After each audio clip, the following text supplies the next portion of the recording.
Here we have 3 milliliters of both Fehling solutions A and B in separate test tubes.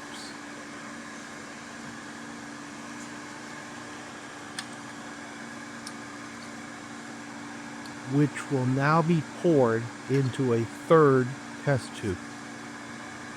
As you can see, a deep blue solution forms.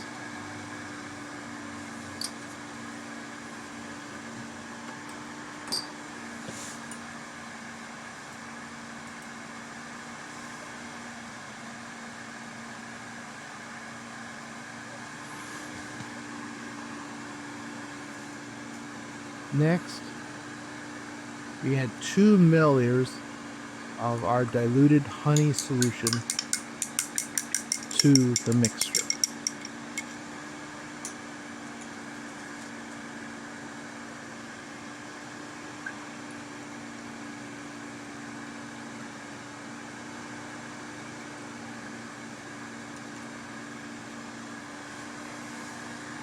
You secure the test tube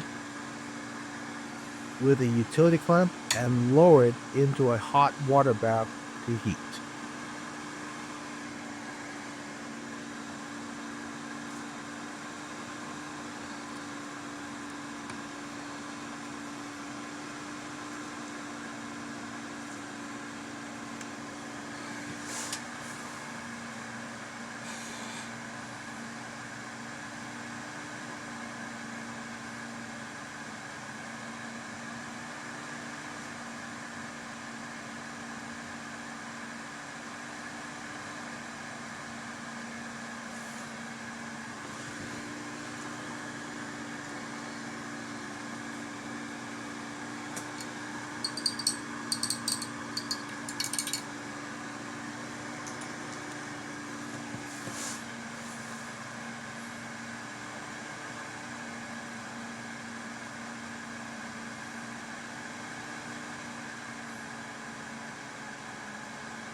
After a couple of minutes, the solution transitions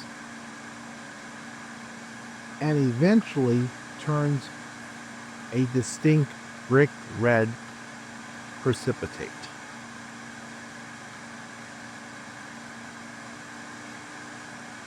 This color change means that a high concentration of reducing sugars is present in honey,